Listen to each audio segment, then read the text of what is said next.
Meu Brasil, nação gigante, muito sublime, creio ver-te muito breve, bem maior, combatendo a iniquidade, o vício crime, redimindo aos pés de Cristo Salvador.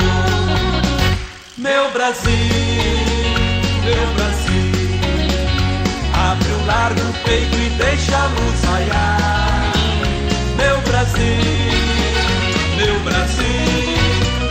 Evangelho de Jesus te quer salvar, revelar a escuridão, minha alma anseia.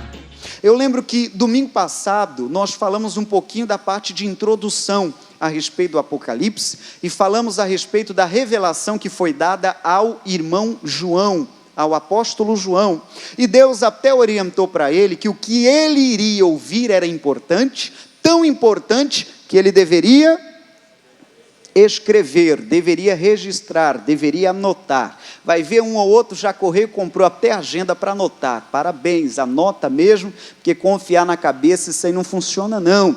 Às vezes você pode esquecer, e esquecer um recado de Deus é um prejuízo enorme. É Deus transmitindo um recado para você, tem de guardar.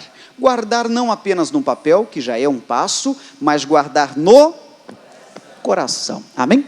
E logo na entrada da igreja, eu imagino que você recebeu uma lição, não recebeu? Eu tive o cuidado de resumir o assunto de hoje em uma página, mas sejamos verdadeiros, este assunto Apocalipse é assunto de que quem é estudante da Bíblia, em curso de teologia, leva 3, 4, 5 anos, então é um assunto bastante extenso. Claro que a gente vai procurar enxugar assunto, pegando os pontos principais, principalmente relacionado às 7 igrejas do Apocalipse. Amém, gente? E logo no cabeçalho tem um versículo ali que eu quero que você leia comigo. Olha o que diz ali naquela letra mais miudinha. Bem-aventurado aquele que lê e os que ouvem as palavras desta profecia e guardam as coisas que nela estão escritas, porque o tempo está próximo. Perceba que a Bíblia está descrevendo que bem-aventurado é essa pessoa que abre o Apocalipse e que quer entender. E não apenas quer entender, como entende. E não apenas entende, como pratica. Então é bem-aventurada essa pessoa. Só que eu confesso, como pregador, e como um pouquinho, não vou dizer tão madurinha assim, apesar de eu ter nascido em berço evangélico, a fé me abriu os olhos, principalmente quando eu completei meus 15 anos. Então de lá para cá vim aprendendo alguma coisa com Jesus, mas em razão do Apocalipse, é um livro que muita gente evita ler, muita gente talvez ainda nunca leu, porque dentro dele, veremos isso na lição, tem muito símbolo, tem muito mistério. Por exemplo, fala sobre a besta fera que saiu do mar, fala sobre os cavaleiros e sobre os cavalos, fala sobre as balanças, fala sobre o castiçal, fala sobre as estrelas, fala sobre o 666, fala sobre a besta, fala sobre o arrebatamento, fala sobre a grande tribulação, e são assuntos que talvez você já ouviu, mas não sei se alguém já teve o cuidado de te explicar um pouquinho mais. Apesar desses assuntos todos escatológicos, talvez a gente esbarre em um ou outro, o nosso estudo nós vamos concentrar, onde mesmo? Nas 7 igrejas do Apocalipse. Amém, gente? Ali o primeiro versículo da lição. Revelação de Jesus Cristo, a qual Deus lhe deu para mostrar aos servos as coisas que brevemente devem acontecer. Então sejamos entendidos nisso. O capítulo 1, o verso 1, vem dizendo que o Apocalipse vai mostrar coisas que ainda vão acontecer. Então, no Apocalipse, fala sim sobre o fim dos dias, sobre o fim dos tempos. Fala sim sobre a volta de Jesus. Fala sim sobre céu e sobre inferno. E uma coisa eu já adianto para todos, não sei como é seu entendimento sobre isso, o céu existe e o inferno também. Pastor, que coisa é essa? É por isso que eu não leio um livro desse? Já me disseram que quem lê Apocalipse fica maluco, fica doido. Eu, quando era menorzinho na fé um pouquinho, eu vi isso um bocado.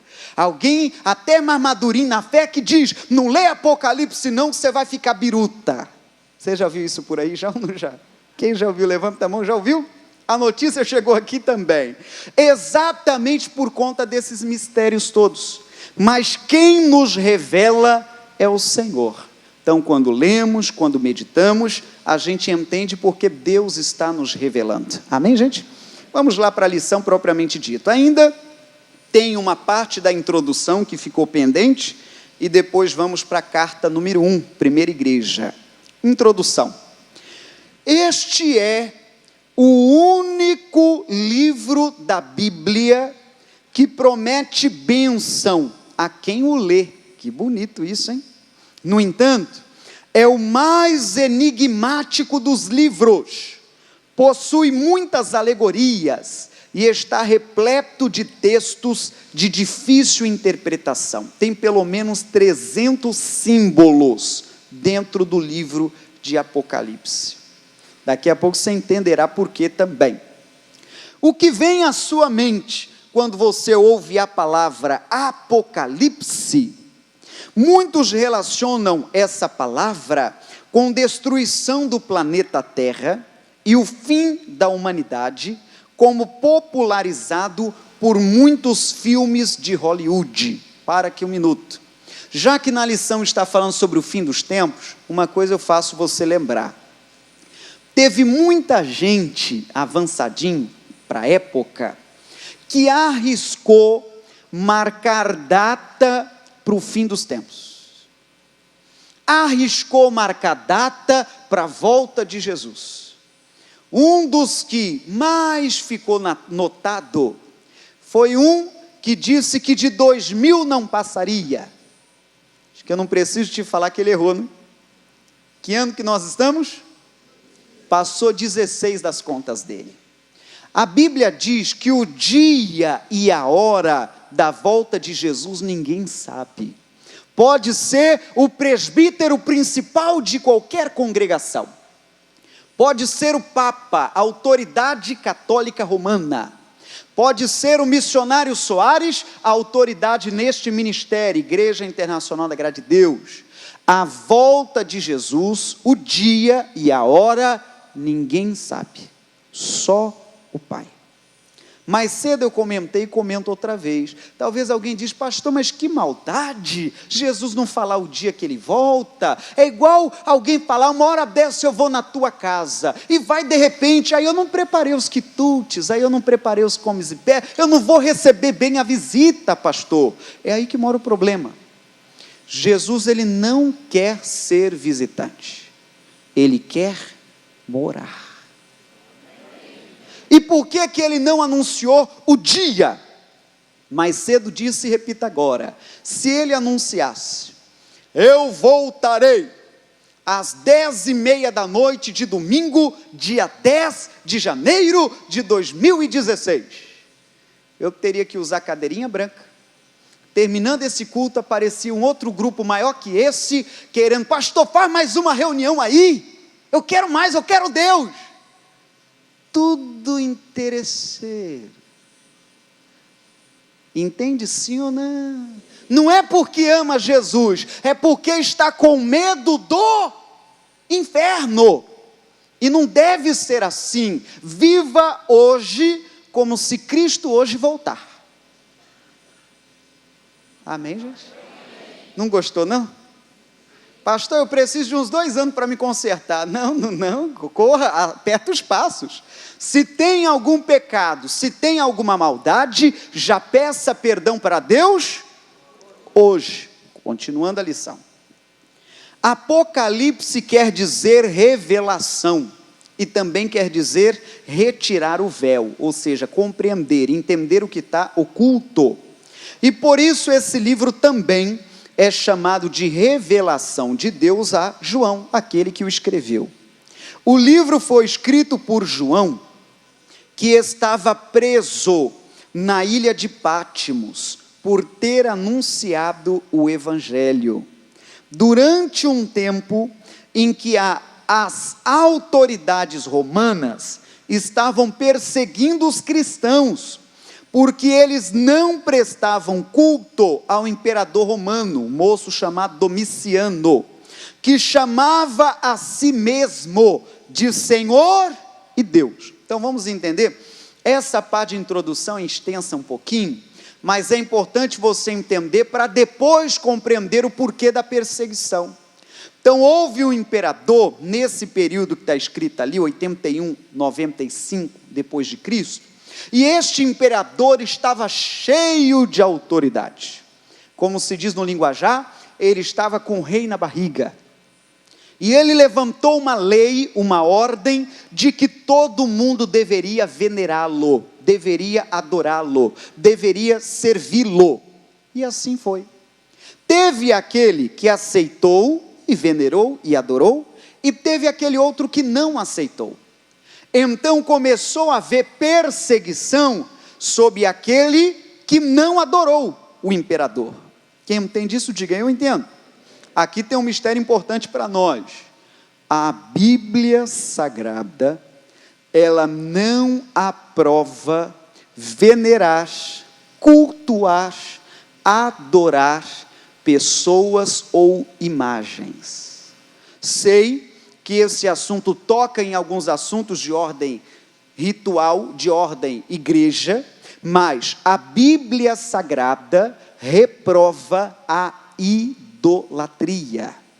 Se precisar de um assunto mais detalhado, eu lhe dou.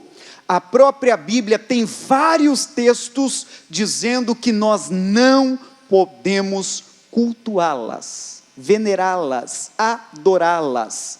A nossa adoração deve ser a Deus. Amém, gente? Se porventura aprendeu assim, pois então aprenda o que a Bíblia ensina, não é o que o pastor Sodré diz. O que a Bíblia ensina e comece a corrigir o que está errado. Continuando aqui.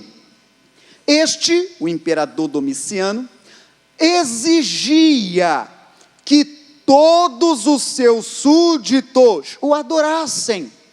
Fato que foi reprovado pela sociedade cristã, pois não podiam dividir a sua lealdade a Jesus Cristo. E como consequência, foram acusados de impatriotismo, perseguidos não só pelo Império Romano, mas também pelos judeus, que favoreciam o imperador. Em meio a essa problemática, a igreja se dividiu em dois grupos. Aqui você percebe que a tua cabeça já vai abrindo para a entrada do assunto principal. Um grupo dos que se mantiveram fiéis, sofrendo duramente as perseguições, e aqueles que conciliaram outras práticas ao cristianismo, não sofrendo perseguição, mas sendo alvo das duras exortações que Jesus revela através de João. Então teve um grupo que mesmo perseguido, manteve a fidelidade a Deus. Teve um outro grupo, que talvez não era tão firme assim, talvez não era tão crente assim, que cedeu, se entregou, disse, então não pode servir a Deus? Sim, senhor. Então tem que servir o imperador Domiciano? Tá bom. Sabe aquele que tudo tá bom?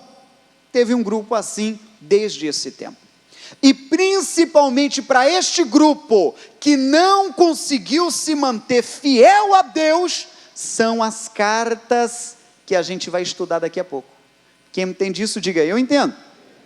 Pois bem, João usa figuras estranhas, símbolos, já lhe falei, cerca de 300, números que os seus leitores entendiam, mas que não seriam entendidos pelas autoridades romanas. Então entenda aqui o mistério por que desse símbolo todo no livro de Apocalipse. Era um jeito deles se comunicarem sem que fosse entendido o que eles falavam.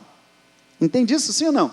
Porque era tempo de perseguição, então eles estavam se comunicando como se fosse por código. Aí falava, como vai, estou dando exemplo, né? Como que vai os 7 candeeiros? O pessoal romano lia aqui o candeeiro. O que crente quer com candeeiro? E eu vi alguém no meio dos 7 candeeiros, segurando, portanto, ao seu redor 7 estrelas, e não sei o que, e os seus olhos eram como de fogo, e os seus pés reluzentes. Eles liam aquilo e vai ver, pensavam, esses crentes estão ficando doidos mesmo. Olha o que eles estão escrevendo uns para os outros. Mas aquele que estava na fé em Deus conseguia decifrar. Isso aqui é até uma lição para nós. A Bíblia, ela é discernida pelo Espírito Santo. Tem gente que abre a Bíblia e não entende nada, pessoal.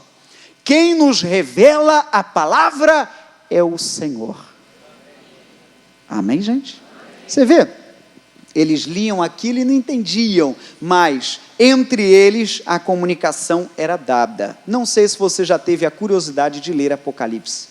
Mata essa minha curiosidade. Quem já leu? Levanta a mão. Muitos, um grupo razoável. Agora eu vou perguntar o oposto para ver melhor. Quem nunca leu? Levanta a mão. Pastor, nunca li. Quase que metade da igreja nunca leu. Tem muitos símbolos dentro do livro do Apocalipse, como eu vim falando.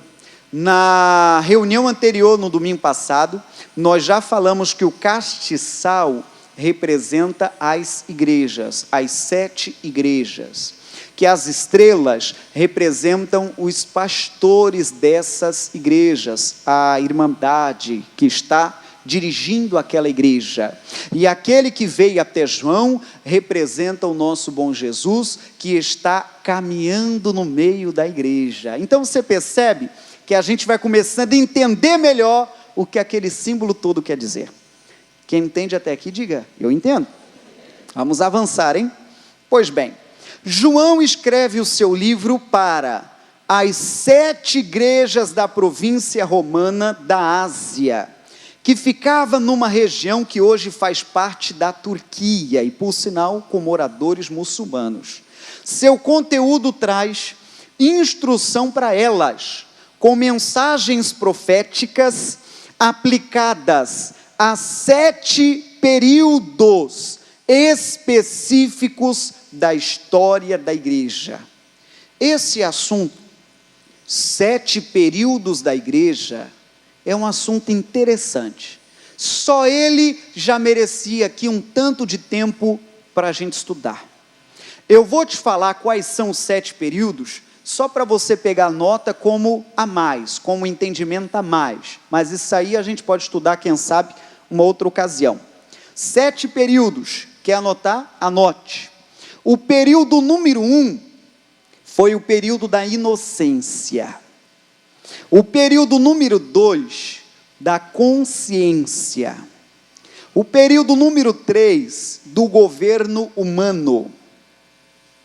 O período 4, patriarcal.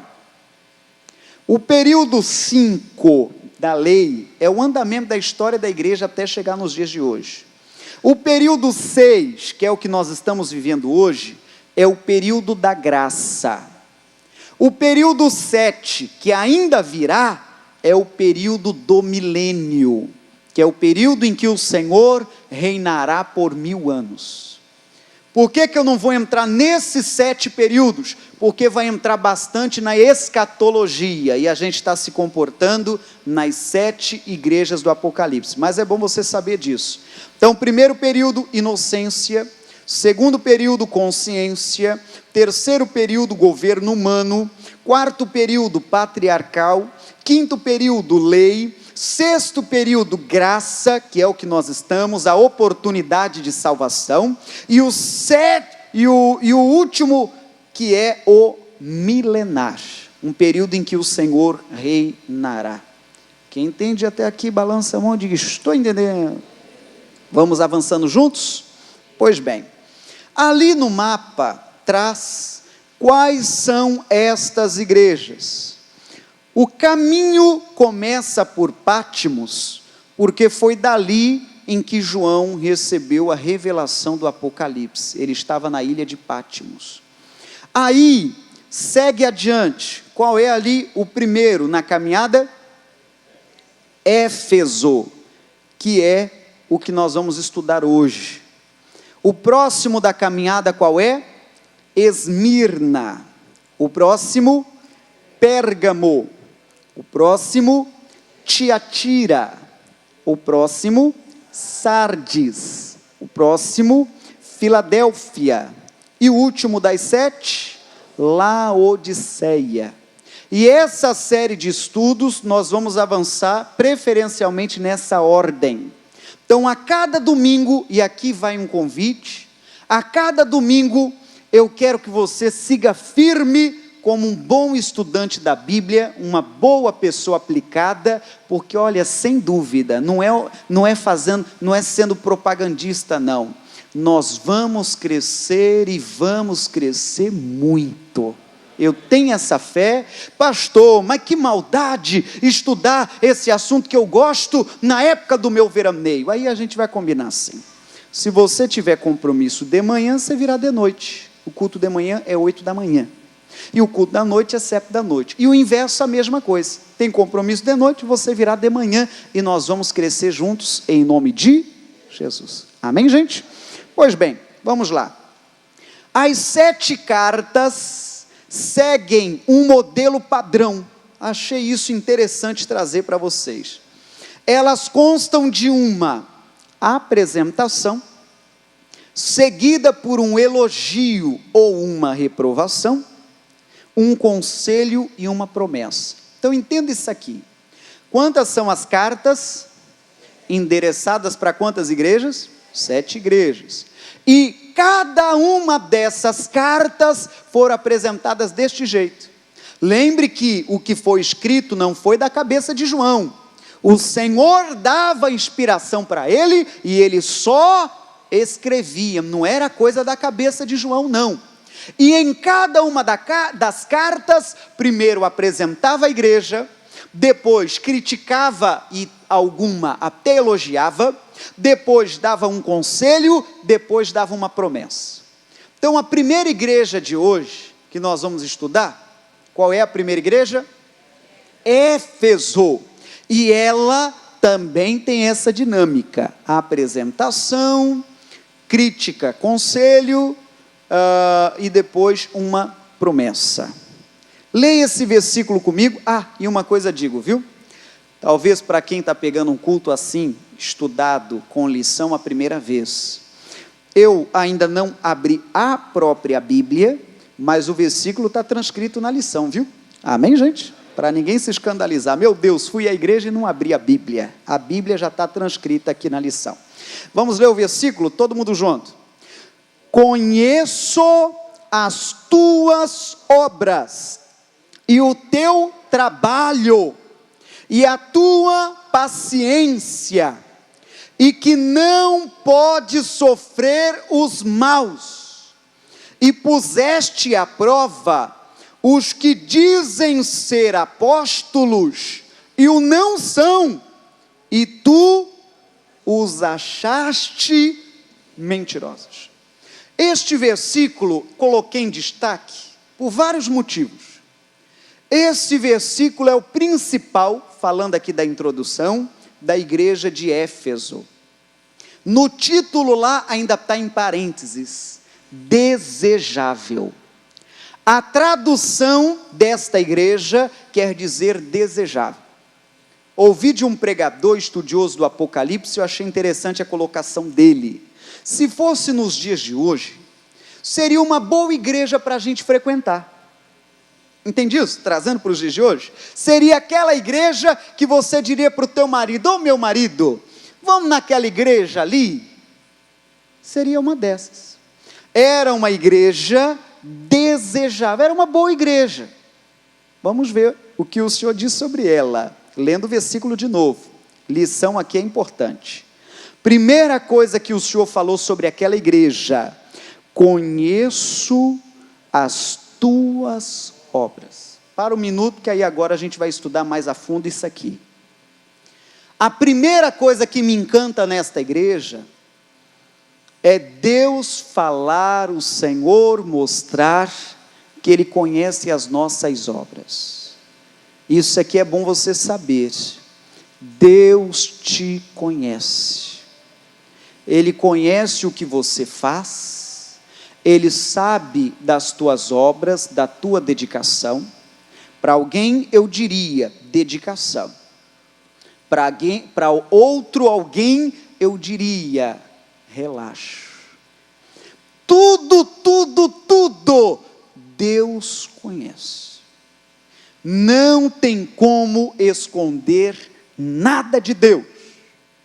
Para o lado bom de conhecer o que fazemos de bom, é que o Senhor nos retribuirá. Tudo o que fizemos de bom aqui, diz a Bíblia que depois nós receberemos uma recompensa. Amém, gente? Isso é bonito. Você vê que Deus ainda vai nos premiar por ter sido boas pessoas, por termos sido bons cristãos, bons servos de Deus. Mas trabalhando no lado oposto, que é a tristeza. Deus conhece também a obra daquele que não é dedicado. Deus conhece aquele que poderia estar mais firme, poderia estar mais ligado, poderia se doar mais à causa do Evangelho. Talvez alguém aqui, Deus já chamou até para o ministério, já até incomodou para poder ajudar outras pessoas a serem servas de Deus, só que ela não se doa ao Senhor. Poderia também falar a respeito até das próprias doações. É Deus escancarando as portas para ela, e ela sem ao menos honrar a casa de Deus com suas ofertas e com seus dízimos. O Senhor conhece as nossas obras. Ele sabe tudinho o que fazemos, Ele sabe onde acertamos, como também sabe onde nós estamos errando. Além de conheço tuas obras, eu conheço o teu trabalho. Deus sabe, cristão, daquela pessoa que é dedicada. Deus sabe daquela que pula cedo e vai até o anoitecer. Deus sabe daquele ou daquela que tem trabalho até dentro de casa. O marido parece que está do lado avesso e chupou limão azedo. E você, como eu já vi casos aqui, para não aumentar, até prepara o jantar. Isso aqui é para receber o meu bem, o meu cheiro. E o teu cheiro chega, olha a panela e fala: é isso hoje? Já vi caso, não estou indo longe não, já ouvi caso para as bandas de cá, do marido jogar a panela no chão e fazer a mulher fazer outra comida. Aí vem alguma mulher e diz: faz comigo para ver. Vai ver, já passou pela cabeça de alguma irmã. Oh Jesus, que trabalho é esse, meu Deus do céu? Tem gente que está passando trabalho, pessoal. A Bíblia está dizendo que Deus conhece tudo isso aí, viu? E se porventura está dando trabalho a ponto de derrubar lágrimas, tem uma promessa no próprio Apocalipse: o Senhor enxugará dos teus olhos toda lágrima. Levanta a mão e os olhos para o céu e diga: glória a Deus. Isso é bonito. O que mais do trabalho? Aquele dia que todo mundo da tua casa foi deitar e você deu uma esticadinha acordado e foi lá para o teu canto de oração e começou: Deus, eu como mantenedor dessa casa, eu preciso da tua bênção. Entende o que eu estou falando? Todo mundo mundo foi deitar, até a criança foi deitar, a mulher foi deitar, e você estica um pouquinho mais acordado. Deus, eu como homem na casa, eu preciso da tua ajuda. Meu Deus, é o salário que está apertado, meu Deus, as contas, meu Deus, é isso, é aquilo, meu Deus, necessidade das minhas filhas, disso, daquilo. Deus, estenda a tua mão. Senhor, amanhã eu tenho vendas a fazer, eu tenho um compromisso saudar. Senhor, antes de deitar, eu precisava vir falar contigo. Aí talvez, pela dificuldade da vida, até a lágrima cai dos olhos. Deus conhece o teu trabalho, Deus está vendo tudo, tudo, e Ele há de te honrar. Vira para o teu vizinho e diz para ele: Deus conhece o teu trabalho. Isso aqui é profundo, pessoal. Eu poderia terminar o culto só nesse versículo, mas a gente está no estilo estudo aqui, né? O que mais diz? Conheço também a tua paciência. Aí aqui eu preciso fazer uma pausa. O nosso Senhor, observando aquela igreja, observando aquela irmandade, percebeu que eles tinham paciência. Vamos pensar para os dias de hoje. Se Jesus olhar esta igreja, esquece Éfeso, porque qualquer um que for visitar hoje lá, só tem história, até o templo já não está mais igual, quer dizer, já não existe. Que coisa. Se ele for visitar esta igreja, ele poderá dizer que nós somos pacientes? Não responda, apenas pense. Somos pacientes? Paciência é ato de saber até esperar. Eu sei esperar, pastor. Sabe nada. Esperar, paciência. Isso aqui me chama atenção. Eu digo que muitos de nós talvez não mereçam ouvir isso aqui do Senhor, porque não somos pacientes. Seja sincero consigo mesmo. Você é paciente? São coisas que a gente precisa estudar.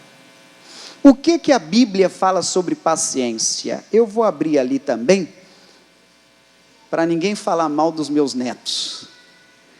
Abra a sua Bíblia em Hebreus 10, 36. Apesar dos versículos estarem ali, abra a Bíblia algumas vezes. Hebreus 10, 36. Quem entende até aqui, diga: eu entendo. Então, aquela igreja tinha paciência. Outro tempo, pessoal, enquanto você abre, é incrível. Tem gente que às vezes não tem paciência sair do estacionamento da igreja. Acho que nasce um Fórmula 1 no coração dela, e ela quer sair, mas quer sair em primeiro, e ainda quer que toque a trilha da Ayrton Senna ainda. Não, ninguém está apostando corrida, não. Já avisa em casa: fulano, fulana, eu chego em casa por volta desse horário, e vai na luz de Jesus, não sai ninguém correndo assim não. Amém, gente? Até para evitar uma hora dessa, qualquer tipo de acidente. Não, na luz de Jesus. Eu já vivi em algumas cidades, não vou falar nome para não ser deselegante, mas já vi caso, acabou de ligar o verde, mas ligou agora o semáforo, o sinal. Já tem gente em cima da buzina, mas daquele jeito como quem diz: sai da frente. Meu Deus, o verde ligou agora, espera lá, o tempo de resposta, de pôr a primeira, soltar a embreagem, o carro começar a pegar embalo, eu já vou te liberar caminho já. Você conhece alguém que é impaciente? Que silêncio. Você já viu alguém por aí, assim, que é impaciente, já ou não já? Você não quer nem se comprometer, né? O que diz a Bíblia? Hebreus 10, 36. Leia comigo. Porque necessitais de paciência, para que, depois de haver desfeito a vontade de Deus, possais alcançar a promessa. Versículo 37. Porque ainda um poucochinho, que é diminutivo de pouco, poucochinho de tempo, e o que há de vir, virá, e não tardará. Diga amém, gente? Então Deus está falando, seja paciente, porque aquilo em que você orou, clamou, ou coisa parecida, isso acontecerá, isso virá, e glória a Deus. Amém, gente? Irmãs que desejam a maternidade, se aveste não, fica na luz de Jesus, não sei para quem vale, pode ser que no momento em que você descansar, você fará o exame e você está grávida. Guarda isso aqui, não sei para quem vale, não tem nada a ver a mensagem de hoje com gravidez, Deus quis falar isso para alguém. Não fica a flor da pele. Enquanto você ficar aí sem paciência, isso aí atrapalha até teu organismo, atrapalha até teu marido, atrapalha até tua intimidade, atrapalha teu namoro, atrapalha teu casamento, e nada de baby chegar. Quando você aprender a desacelerar, quando você aprender a confiar, a bênção virá. Veja que o Senhor operou em Adão, mas fez ele adormecer. Então isso aqui eu guardo uma lição para mim. Para Deus operar em ti, você tem que adormecer. Adormecer quer dizer se desligar, não ficar naquela, e quando será? E ai, ai, ui, ui. Não, não, enquanto você estiver assim, a bênção não virá. Quem entendeu isso, diga eu entendi. Continuando adiante. Éfeso foi uma igreja elogiada por seu trabalho. Foi a primeira igreja cristã fundada por Paulo, com a ajuda de Apolo, foram os primeiros obreiros, Áquila e Priscila. Seu líder era Timóteo, o apóstolo Paulo preparou esse moço para cuidar da igreja. E depois o próprio João fundou ali a base de seu ministério, do seu ministério. A igreja de Éfeso seguia fervorosamente a mesma doutrina dos apóstolos e tinha seu principal objetivo na evangelização. Não tolerava heresias ou falsas doutrinas. Era uma boa igreja, gente. Investigava com rigor a vida de quem se propunha a pregar ou ensinar. Leia comigo esse grifo. Esta igreja representa a época de fundação do cristianismo puro, fervoroso e cheio de amor. Então esta igreja, ela foi a primeira a poder então crescer e ser aberta e aprender com o apóstolo Paulo. E ela estava na linha, estava direitinho, era uma boa igreja, não aceitava heresia, se alguém ensinava coisa errada, já não era bem-vindo o ensinamento na igreja. Para receber algum convidado, pastor ou cantor, esse cuidado a gente tem que ter hoje ainda como igreja. Não é qualquer um que pode pegar o microfone da igreja, tem de saber, além do que ele fala, tem que saber também como é que está a história do cidadão. Porque tem um tanto que às vezes, primeiro, já não ensina mais o que é Bíblia. Ensina o que a Bíblia está dizendo ali, heresia. Coisa que não tem nada a ver com Deus. Diga misericórdia. E acredite, viu? Já tem muita heresia por aí. Já tem ensinamento que se você não for procurar na Bíblia, você acaba achando que aquilo é verdade. Confira tudo na Bíblia. O nosso manual é o livro sagrado. Amém, gente? Era uma boa igreja, pastor? Sim. Recebeu o elogio do Senhor? Sim. Vocês trabalham bem. Estou vendo aí que vocês são dedicados. Estou vendo que vocês são pacientes. Aí deu aquela lista de elogios. Mas, porém, contudo, senão, no entanto, todavia, teve algo que o Senhor reprovou nela. Seguindo adiante. Os efésios cuidaram da doutrina e da disciplina, mas se esqueceram das primeiras obras. De uma igreja fervorosa, passaram facilmente a uma igreja ativista, sem relacionamento com o Senhor. Tem até as atividades, mas não tem comunhão com Deus. O versículo sagrado está transcrito ali, que é o 4 do capítulo 2 de Apocalipse. Leia comigo. Tenho, porém, contra ti, que deixaste o teu primeiro amor. Jesus observou qualidades naquela igreja? Observou. Mas teve também o olhar clínico de Jesus, que ele não aprovou. Isso aqui eu aprendo algumas lições. A gente não pode falar para agradar. Jesus não tem isso com ele, não.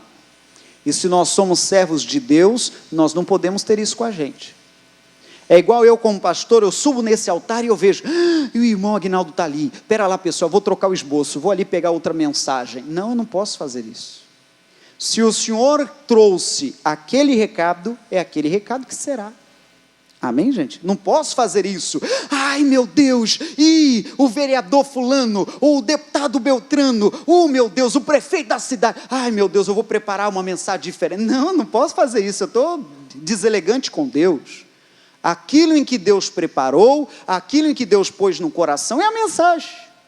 Seja para aprovar ou reprovar. Amém, gente? Então, se algum dia, nesta igreja, você ouvir alguma mensagem, que você se sente reprovado em alguma área, não é para se sentir um patinho feio, não. É Deus te mostrando alguma coisa que precisa ser corrigida. E a Bíblia diz que o pai corrige o filho a quem ama. Se algum dia vier repreensão, não queira mudar de igreja, queira mudar de atitude. E diga glória a Deus. Aí o Senhor disse o que ele não aprovou nela. Tenho, porém, contra ti, que deixaste o teu primeiro amor. Você veja que a igreja pode ser até trabalhadora. Lembrando que, quando eu falo igreja, não estou falando sobre 4 paredes. A igreja somos nós. Se a gente sair daqui e resolver reunir lá no Parque das Nações, lá no céu aberto, lá nós somos a igreja de Jesus. Se resolvemos reunir debaixo do pé de manga, ou pegar sombra, ali é a igreja de Jesus. A igreja somos nós. Jesus observou algo naquela igreja que ele não gostou. E o que foi, pastor? Falta de amor. E aqui é a nossa lição de hoje.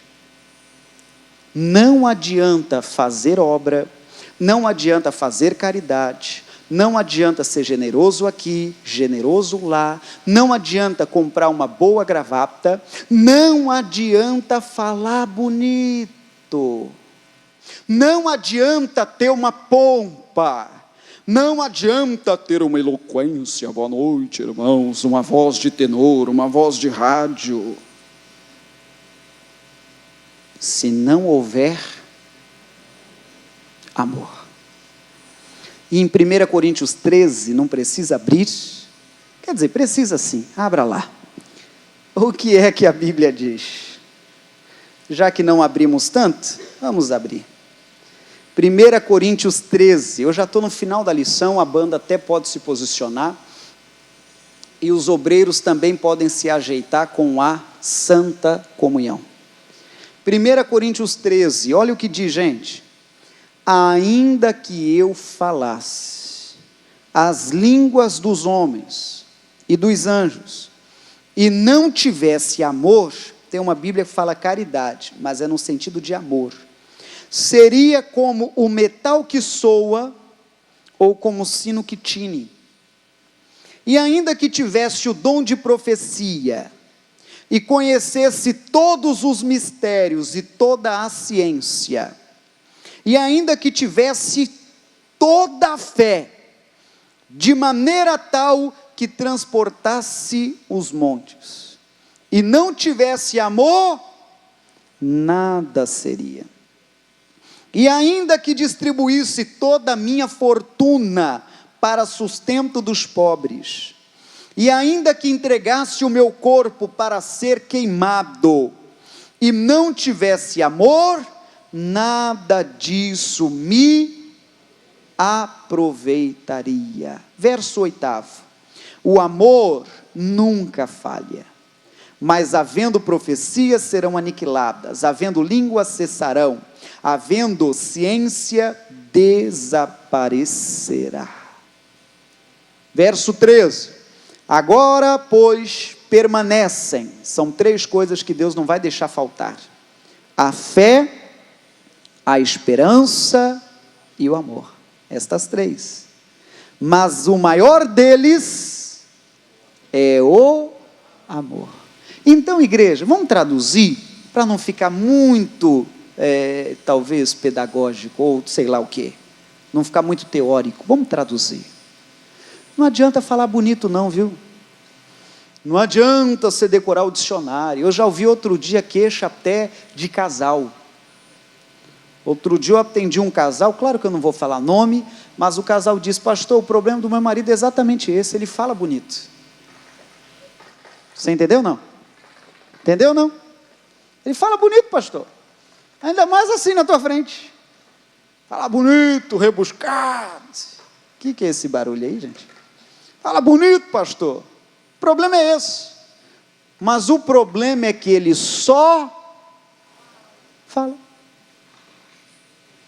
Então o que Deus está nos ensinando? Não adianta falar bonito, não adianta comprar um paletó bonito, não adianta ficar aí falando eu tenho os 9 dons do Espírito Santo, não adianta falar eu sou de uma grande congregação, não adianta nada disso, se não houver o principal, que é o amor. Esta igreja está reprovada por Deus. Ela pode ser dedicada, pode ser trabalhadora. Entendeu o que o Senhor está ensinando? Então, igreja, vamos entender isso aqui para nós hoje, que as lições são para nós hoje. Precisamos ter amor. Em tudo, em tudo. Amor até no trabalho. E tem gente que, por favor, tem gente que trabalha como se fosse para o matadouro. Se ela pega alguma coisa de plástico, ela rasga, é uma, sei lá o que é. Se pega alguma coisa de vidro, ela quebra. Se pega uma máquina, daqui a pouco a máquina já está trabalhando assim meio capenga. É uma falta de amor, desculpe a expressão, dos infernos. Tudo que formos fazer, se fizermos com amor, há quem diga que se a gente trabalhar com amor, aquilo nem trabalho é. Não é verdade? Sim ou não? Porque você está fazendo com amor. E eu digo mais, até mesmo o casamento. Entregar amor, entregar respeito, carinho. O Senhor diagnosticou o problema, mas Ele é tão elegante que Ele recomendou a solução. Vamos ver qual é o remédio? Aí eu vou terminar. Qual que é o conselho dele? Lembra-te, pois, de onde caíste, e arrepende-te, e pratica as primeiras obras. De leitura é o suficiente, pode guardar a lição é tua, quero que você tenha o cuidado de guardá-las, que ao final você vai ter um resumo do Apocalipse, isso aí vai ser rico demais para você. Mas a solução foi dada. Jesus disse: eu estou vendo que o amor de vocês não está legal, mas eu tenho o remédio para isso. O remédio eu quero até que põe na tela, é capítulo 2, verso 5, põe na tela isso de Apocalipse. Lembra-te, pois, de onde caíste. Então a primeira coisa que a Bíblia está dizendo, o diagnóstico foi falta de amor. O que tem que fazer? De acordo com Jesus, qual é o remédio? tem que lembrar, tem que puxar da memória onde eu errei. Onde foi que eu perdi o amor? Por onde ele anda? Tem que lembrar. Já que estamos falando em amor, vamos pensar agora na vida de um casal. O que foi que uniu teu coração ao dele, mulher de Deus? O que foi que uniu teu coração ao dela, homem de Deus? Não é possível. Alguma coisa encantou em ti para vocês resolverem se unir. A Bíblia está dizendo que o remédio para a falta de amor é: lembra, o que, meu Deus do céu, fez eu casar com essa mulher? O que me cativou nela? Alguma coisa aconteceu. Sim ou não? Alguma coisa, alguma qualidade eu vi, alguma coisa me chamou a atenção. Alguém talvez diria: pastor, é o sorriso. Ai, quando ela sorri eu me derreto. É para lembrar mesmo. Pastor, é da atenção que ela me dá. Eu posso estar num dia atribulado, quando ela vem, até fazendo um dengo, oh glória a Jesus, até durmo. É para lembrar. Vamos ser um pouquinho mais exagerados? É para lembrar o dia que vocês caminhavam de mãos dadas pela floresta, com os 37 meninos atrás. Tá bom, 36. É para lembrar. Alguma coisa te cativou. Alguma coisa te chamou a atenção. É para lembrar, é para puxar da memória. Talvez alguém, desculpe a brincadeira, vai ter que puxar dos HDs bem antigos, porque os últimos dias não estão sendo bons. Então a Bíblia está dizendo: lembra. Lembra onde caiu, lembra onde o amor ficou e arrependa. E pratica as primeiras obras. Eu vi um pregador americano citando esse versículo e teve algo que me chamou a atenção. Ele dizia o seguinte, é o pastor Mark Finley. Ele dizia o seguinte: muitas vezes, para avançar, nós precisamos dar um passo para trás. Estranho, né? Como assim? Muitas vezes, para avançar, nós precisamos dar um passo para trás. Porque pode ser que alguma coisa para trás esteja nos atrapalhando hoje. Você precisa lembrar de onde caiu, onde foi o erro. Eu citei aqui caso de vida a 2.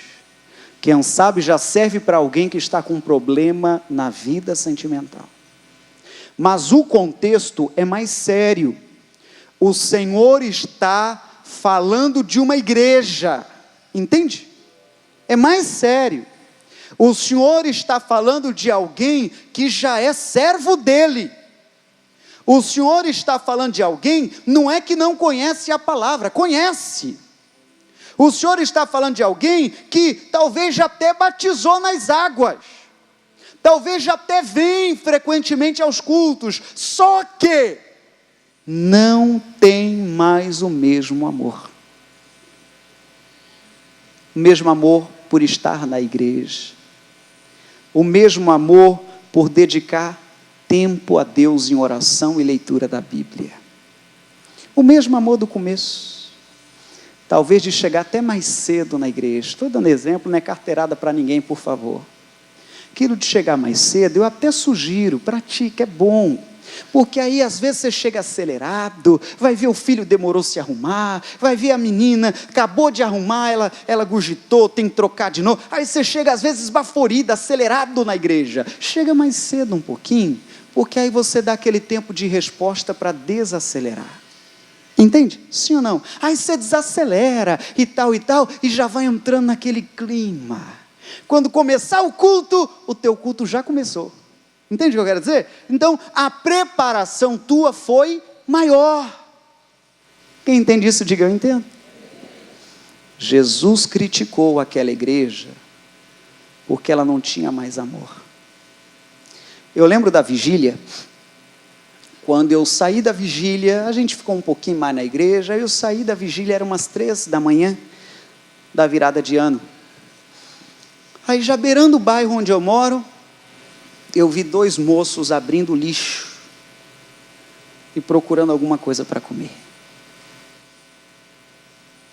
Normalmente Natal e Ano Novo, a gente faz uma estripulia, né? A gente quer comprar uma carne melhor um pouquinho, não é verdade? Pelo menos eu acho que é tradição.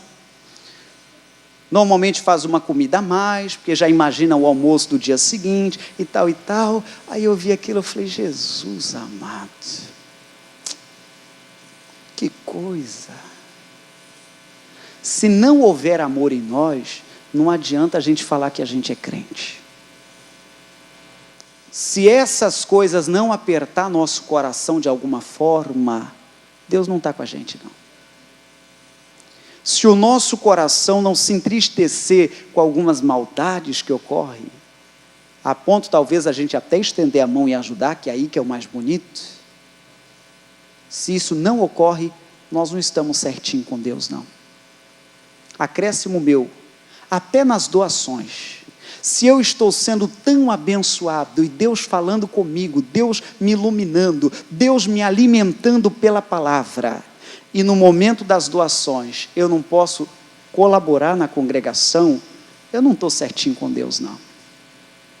Está me faltando amor. Quem entende, diga eu entendo. Pois bem, e a recomendação é, volte a praticar as primeiras obras. Quem entende, diga eu entendi. O obreiro está posicionado e nós vamos agora nos preparar para a Santa Comunhão. É o pão representando o corpo, é o cálice representando o sangue, e a Bíblia diz, examine o homem a si mesmo. Se você sente que você deixou de praticar o primeiro amor, você hoje tem uma linda oportunidade para se levantar, aproveitando que esse ano ainda está começando, e fazer isso mudar. Se Deus está nos dando esse recado, é porque ainda há esperança. E tem 3 coisas que Ele não vai permitir acabar. Isso aqui é bonito. Fé, esperança e amor. Então não está nada perdido não, cristão. Mesmo aquela pessoa que acha que foi longe demais. Faça igual o filho pródigo, e volte para a casa do Pai. Volte a praticar o primeiro amor. Amém, gente? Isso aqui é lindo demais. Examine o homem a si mesmo, se estás pronto para a comunhão. Entregue o obreiro, exceto crianças. Oh, Deus é bom. Tem um hino que louvaremos, que fala sobre voltar ao primeiro amor. Enquanto os irmãos entregam, à medida que receber, coloque em pé, nós louvamos este hino. Oh, Jesus é bom. Quero voltar ao início de tudo, encontrar-me contigo, Senhor. Quero rever meus conceitos e valores. Eu quero reconstruir.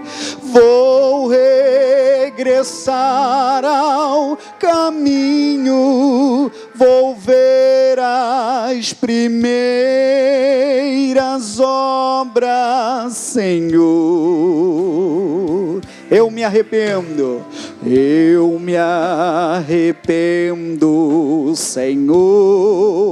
me arrependo, Senhor, me arrependo, Senhor. Eu quero voltar ao primeiro amor, ao primeiro amor. Eu quero voltar a Deus. Eu quero voltar ao primeiro amor, ao primeiro voltar a Deus. À medida que for recebendo, coloque de pé. E a nossa oração é de fato essa. Se tem nos faltado o amor, se tem nos faltado aquela chama bonita como igreja de Jesus, a minha oração é que o Senhor nos ajude a resgatar este amor perdido. E Ele ajuda. Talvez para aquele que tem se tornado chato vir à igreja, talvez aquele que tem se tornado sem graça, hoje que Deus possa lhe dar essa graça que foi perdida, e voltar a se envolver com o nosso Senhor. Oh glórias! Quero voltar ao início de tudo, encontrar-me contigo, Senhor. Quero rever meus conceitos e valores. Eu quero reconstruir.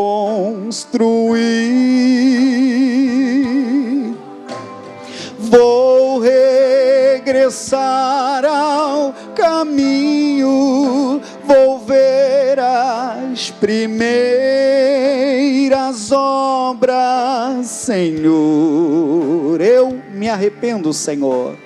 Eu me arrependo, Senhor, me arrependo, Senhor, me arrependo, Senhor. Eu quero voltar ao primeiro amor, ao primeiro amor. Eu quero voltar a Deus. Eu quero voltar ao primeiro amor, ao primeiro amor. Eu quero voltar a Deus, Senhor. Oh Deus amado e Deus querido, estamos em Tua casa, em Tua presença, e temos tanto para aprender, Senhor. Hoje aprendemos, ó Deus, uma das várias lições que o Senhor ainda nos dará. Esta igreja chamada Éfeso, ela tinha tudo para arrebentar, ela tinha suas qualidades, mas faltava nela o amor. E por causa disso, o Senhor a repreendeu. Meu Deus, não permita faltar em nós a essência. Não permita perdermos, Senhor, a essência, que é o amor do Senhor em nosso coração. Que é o amor ao próximo. E é o amor a Deus sobre todas as coisas. Oh Deus poderoso. Talvez o problema de alguém, ó Pai, é até sentimental. O amor parece que não existe mais. Restaura, meu Pai. Restaura, meu Senhor. Restaura sim, meu Rei. Então vem, Espírito Santo. E Ele vai restaurando. Vem sobre o meu ser, preencha o meu vazio e renova o meu viver. Vem, então vem, Espírito Santo, vem sobre o meu ser, preencha o meu vazio e renova o meu Olha que bonito este trecho. Eu sei que se importas comigo. Louve mesmo. Eu sei que se importas comigo. Ele te ama, Ele te ama. Eu sei que me amas também. É a tua palavra, é a tua palavra que diz assim: jamais te lançarei fora. Então vem, Espírito Santo, vem sobre o meu ser, preencha o meu vazio e renova o meu viver. Levante a Deus os elementos. Grande Deus, apresentamos a Ti, ó Pai, os elementos da Santa Ceia. É a primeira Santa Comunhão deste ano. E aqui estamos hoje aprendendo uma lição muito importante. Que não adianta enchermos a boca e falarmos bonito, se não houver amor em nosso coração. Esse não é o papel de uma igreja, de um servo de Deus. O papel de um servo de Deus é ter amor de Deus no coração, amor ao próximo e amor a Deus sobre todas as coisas. Oh Deus, se porventura a dose de amor em nosso coração está em baixa, ajude-nos, Pai. Aqui estamos em Tua casa, clamando Tua ajuda, em nome de Jesus. Levante primeiro o pão aos céus. Na noite em que o Senhor foi traído, levantou o primeiro pão aos céus. E tendo partido, deu graças, dizendo: esse é o meu corpo que será entregue por todos vós. Jesus Cristo foi moído pelas nossas transgressões. O castigo que nos traz a paz estava sobre ele. Desde o iniciar da Bíblia, o assunto principal é amor. Porque Deus amou o mundo de tal maneira que deu seu Filho único para padecer na cruz. Ele te ama.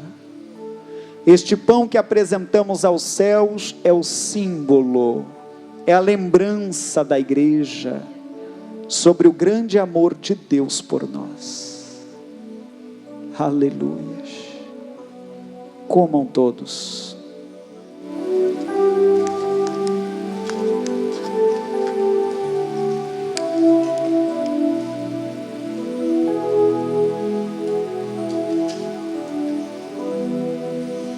Olha que forte.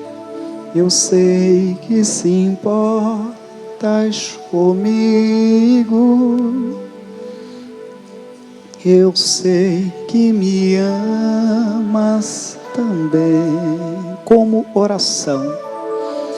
É a tua palavra que diz assim: jamais te lançarei fora.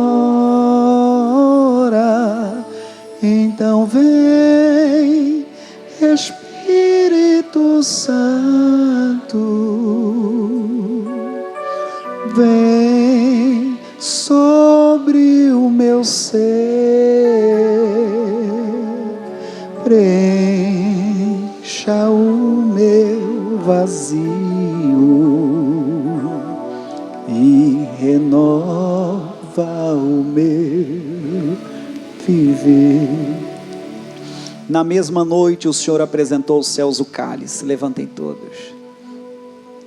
E ele disse: este é o cálice da nova aliança no meu sangue.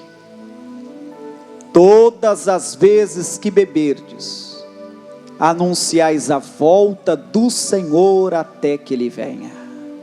E Ele virá. Inclusive começamos a estudar hoje, Ele virá. E a sua igreja tem de estar pronta para este dia. Oh, glória a Deus! Pode ir glorificando a igreja, pode ir se envolvendo com o Senhor. Não perca esta grande oportunidade. E Ele vem até renovando o amor no teu coração. Amor, quem sabe, pela sua família. Amor, quem sabe, ao seu cônjuge. Amor, quem sabe, à sua igreja. Amor principalmente a Deus. Aleluia. Pois tomai todos.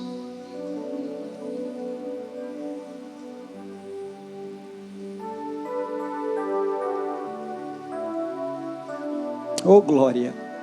Se desprenda do copinho e se envolva com o Senhor.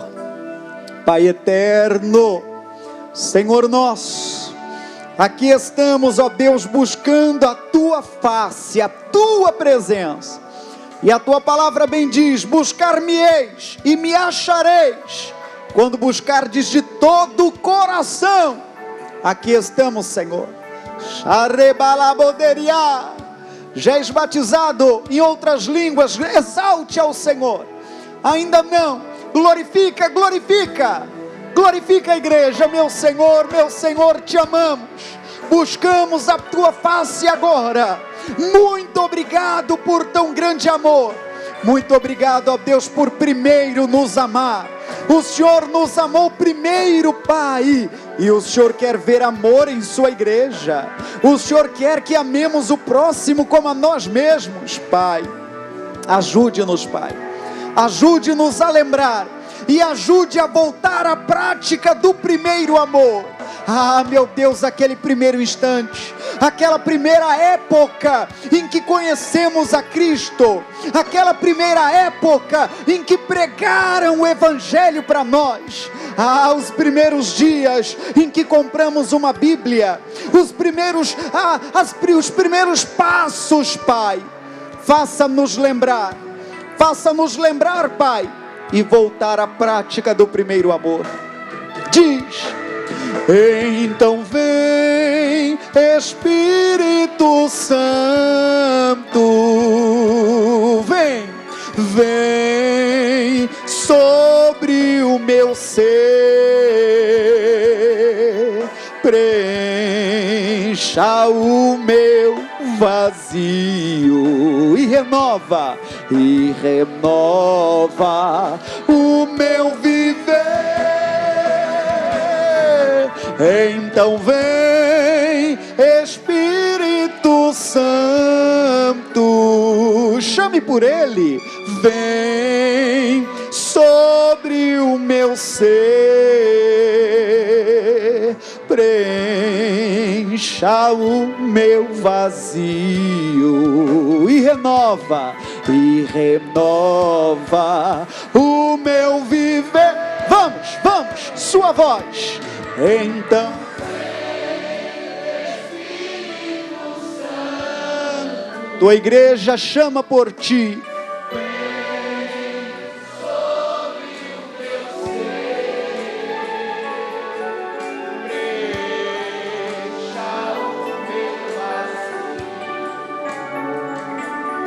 E renova o meu viver. Então vem, aleluia, Pai. Renova-nos sim, Senhor, o nosso amor, como da primeira vez, em nome de Jesus. E o Senhor completa esta obra hoje, em nome de Jesus. E renova o meu viver. E renova. E aplauda Jesus e venha cantando. Eu sei que se importas comigo. Com suas palmas, louvando ao Senhor. Diz: eu sei que me ama. Ele te ama, cristão. Oh, glória a Deus por isso. é a tua palavra que diz assim, olha só: jamais te lançarei fora. Solte a voz, vamos juntos. Então vem Espírito Santo, e ele vem, viu? Renovando. Vem sobre o meu ser, preencha o meu vazio, terminando, e renova o meu.